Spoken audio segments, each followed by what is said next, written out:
এখন বাজে কয়টা? কাম কি তোমার চেহারা দেখে দেওয়া হবে? টাকা কি মারায় আসে নাকি? কাম কি তোমার বাপের নাকি? হ্যাঁ, তুমি এভাবে আর কামে আসলে কামে আসবা না।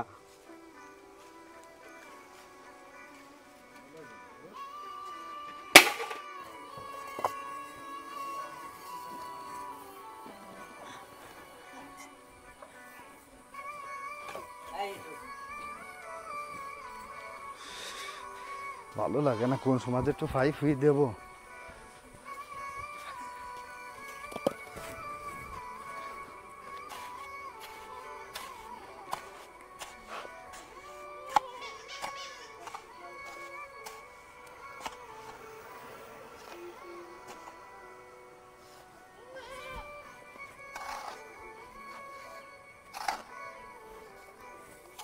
রে দেখতেছে না।